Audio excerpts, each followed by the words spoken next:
Salut la compagnie, c'est Jules Melon et aujourd'hui dans un Procéné Critique, de retour dans la Melon Mobile. Profitons-en avant qu'il ne fasse trop froid pour vous parler d'un film que j'ai vu hier en salle, le jour de sa sortie d'ailleurs au cinéma, et que j'attendais avec une certaine forme d'impatience puisque réalisé par Scott Cooper, celui-là même qui a fait pour moi l'un des meilleurs films de l'année 2018, Hostile, un western assez dur, et qui nous revient ici dans un genre un peu différent, plus horrifique, avec Affamé ou Antlers en VO. Au casting, nous retrouvons l'actrice Kerry Russell, que j'avais découverte personnellement dans Chérie, j'ai agrandi le bébé, dans les années 90, où elle y jouait une ado. À ses côtés, Jesse Plemons, qu'on ne présente plus, qu'on voit dans beaucoup d'œuvres ces dernières années. Citons aussi la présence de Graham Greene, qui avait interprété le prisonnier d'origine indienne dans La Ligne Verte. Et ici, l'histoire se déroule dans l'Oregon, de nos jours, dans une petite ville minière bercée d'une magnifique forêt, où nous allons suivre une institutrice de retour au bercail après quelques années d'exil volontaire, puisque plus jeune, elle a été victime d'abus de son père. Celui-ci étant mort, elle revient vivre avec son frère qui est shérif. Et dans la classe dont elle a la charge, elle va suspecter qu'un jeune garçon, prénommé Lucas, est victime de violences psychologiques et physiques de la part de son père. Est-ce qu'elle ferait pas un transfert de ce qu'elle a vécu et tout ? Nous, on comprend dès le début, dès la première scène, que peut-être le problème est ailleurs. Puisque le père en question, on le voit faire de la meth en mode Breaking Bad avec un ami à lui au fond d'une mine désaffectée. Et donc ces deux personnes vont se faire attaquer par un animal, on ne sait pas. Alors que le petit frère de Lucas, donc son deuxième fils, était dans la voiture en haut. Et puis finalement, il rejoint, il va à la recherche de son père. Et on ne sait pas s'il va se faire attaquer ou non. Donc, ce qu'on croit, ce que l'institutrice, c'est pas facile à dire, croit être de la violence de la part du papa, c'est peut-être bien autre chose. Ne serions-nous pas ici en présence d'un monstre, d'une légende ancestrale ? Évidemment, le film étant produit par Guillermo del Toro, et sachant que c'est un film d'horreur, on peut peut-être s'en douter. Qu'est-ce que j'ai pensé de ce film ? Alors c'est compliqué pour plusieurs raisons d'en parler comme ça. Déjà, j'attends le lendemain. Bon, faut dire que ma séance d'hier, je l'ai finie trop tard pour pouvoir me poser tranquillement et faire une vidéo, mais peu importe. J'ai réfléchi dessus et j'ai aimé ce film, même si. Par contre, première chose à préciser, c'est probablement l'un des longs métrages les plus durs psychologiquement qui m'ait été donné de voir au cinéma depuis quelques temps, du moins dans le genre horrifique, parce que parfois, c'est pas dans l'horreur qu'on a les métrages les plus difficiles à assimiler. Parce que c'est quand même quelque chose de très glauque, et on peut saluer ici le fait que Scott Cooper et donc les scénaristes, dont l'auteur de la nouvelle qui a donc permis l'adaptation ici à l'écran de cette histoire, ils n'ont pas du coup cherché à ménager le spectateur. C'est quand même terrible ce qui se passe pour tous les personnages, ils souffrent, ils ont souffert, c'est compliqué, et on est bien ici dans le drame psychologique, au-delà même de l'horreur. Et je me demande si Scott Cooper n'a pas accepté de faire ce film pour justement mettre en avant ces souffrances-là, la dureté de sa vision cinématographique qu'on a pu voir dans Hostile. Justement, on peut faire quelques parallèles.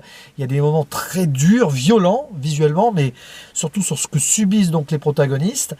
Et j'ai envie de dire que ça va bien au-delà de l'horreur, avec cette histoire de légende amérindienne. D'ailleurs, la créature, l'animal, j'en dis pas plus, qui nous est teasé au début, j'ai très vite compris ce que c'était, parce que je connaissais un petit peu. D'ailleurs, Stephen King lui-même, je crois, en avait parlé dans un de ses romans. Et donc, pas de surprise là-dessus. Et en fait, Scott Cooper a pris cette histoire comme prétexte pour montrer sa vision difficile d'une Amérique un peu corrompue, ou qui a corrompu son passé. Je vais m'expliquer. Ici, par exemple, le réveil de cet animal ancestral est causé par le fait que des hommes pénètrent dans des souterrains qui ne sont pas les leurs. Cette mine désaffectée qui a déjà été construite là avant et qui a peut-être réveillé certains démons. Et tu peux ici y voir donc cette Amérique plus récente qui a, on va dire, détérioré les lieux, parce que l'Oregon, l'endroit où ils sont, c'est quand même magnifique. Tu as envie d'y passer des vacances. C'est un véritable paradis. D'ailleurs, les personnages ironisent souvent là-dessus.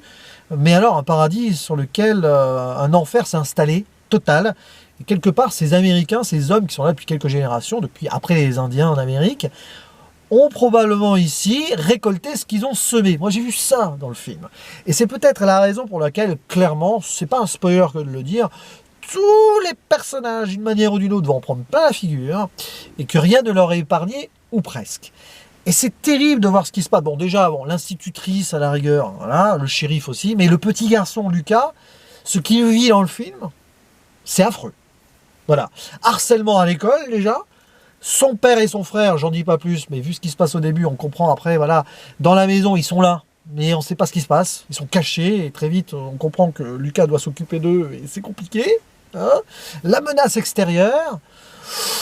Et waouh! Et c'est voilà, je suis ressorti de là, je savais pas quoi en dire. Je sais que j'ai apprécié le ton, la violence du propos, le sous-texte sur l'Amérique, voilà. Et il y a autre chose qui est assez remarquable dans ce film, c'est la mise en scène. Parce que Scott Cooper, c'est comme dans Hostile, hein, je n'ai vu que ces 2 films de lui, pour l'instant.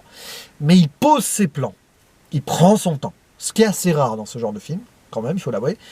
Il nous propose de magnifiques décors avec une photographie, voilà, quand c'est pas la brume, la belle forêt et tout, même de nuit avec les gyrophares de la voiture du shérif, tout est coloré d'une manière ou d'une autre, ou pas coloré, tout est pensé sur la lumière, on voit que chaque plan est réfléchi, mais, alors, magnifique esthétiquement, sur le message et tout, mais est-ce que c'était un film pour lui?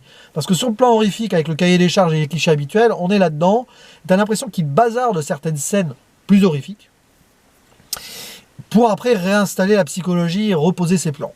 Par contre, c'est quand même sur le plan dureté de l'horreur, la peur, etc., ça marche. C'est assez, voilà, on voit très vite ce qui va se passer et tout, bon, mais ça marche, d'autant plus qu'à certains moments, il va filmer frontalement ce qui se passe, d'une manière ou d'une autre, notamment sur la fin. Je parlais de film de monstres, mais clairement on est là-dessus, film de monstres, des légendes, mais aussi le monstre de l'Amérique. C'est direct. Clairement, Scott Cooper n'est pas un réalisateur qui va y aller avec le dos de la cuillère. Et ça fait mal. Et c'est un film qui fait mal parce que tu réfléchis sur ce que les personnages ont vécu. Mais d'un autre côté, est-ce que l'équilibre est là? Il veut poser quelque chose de contemplatif et de dur psychologiquement, mais en même temps, on est obligé d'avoir quand même le film qui évolue dans son histoire. Et là-dessus, c'est pas forcément le plus intéressant. Puis il y a certains personnages qui, malheureusement, sont moins bien écrits que d'autres. Parce que montrer la dureté psychologique, oui, tout ce qui est autour de l'enfant et sa famille, c'est très bien. Mais l'institutrice, voilà, on nous dit qu'elle a eu des problèmes avec son père, on voit ça un peu, puis après, bah, c'est un peu le prétexte pour qu'elle soit dans l'histoire. Le frère shérif, bon, voilà. Leur relation, justement, familiale à eux n'est peut-être pas assez développée. Mais bon, ça, c'est un petit truc secondaire. Il fallait bien mettre en place le décor et l'atmosphère. Justement, à force d'avoir trop de décor et d'atmosphère, ce qui est génial sur le plan esthétique et ambiance, et bien sur l'écriture des personnages, on passe peut-être à côté de certaines choses. Mais on a quelque chose d'ici profondément intéressant. C'est un des films qui m'aura le plus marqué cette année au cinéma. Loin d'être parfait, loin de mes préférés non plus, mais je vais en retenir quelque chose, paradoxalement peut-être plus ici, un métrage auquel j'attribue la note de 7 sur 10, qu'à d'autres où j'ai mis 8. Parce que, voilà, ça fait... Ouais, tu cogites une fois sorti de là, et tu as vraiment l'impression que ce metteur en scène, il faudrait que je m'intéresse à son background, sa biographie, ce qu'il a fait avant, parce tu as l'impression qu'il questionne quelque chose dans son cinéma, et qu'il met l'être humain face à certaines responsabilités, et avec certaines dualités psychologiques, et tu prends Hostile et ce film, tu les mets en parallèle, même s'ils sont très différents, il y a quand même quelque chose qui respire sur un questionnement de l'Amérique et de l'évolution de celle-ci, et du remplacement du peuple indien par les immigrations directes et les nouveaux Américains, qui sont maintenant en majorité. Il y a ce discours-là, et je pense que cette réflexion sur le réveil de certains démons ancestraux, ici, peut être posée par rapport, on voit ce qui se passe dans Hostile aussi. Je ne vais pas parler de ce film ici, j'en ai déjà parlé, je vous le conseille vivement. Mais si vous avez l'occasion d'aller voir ce Antlers et Affamés, n'hésitez pas aussi, parce que c'est vraiment passionnant à suivre, même si c'est très dur. Voilà, vous allez ressortir de là, vous n'allez pas forcément être bien. Non. Bref, n'hésitez pas à dire ce que vous en avez pensé, si vous l'avez vu, si vous l'avez aimé ou non. Il ne me reste plus qu'à vous dire à la prochaine. Ciao.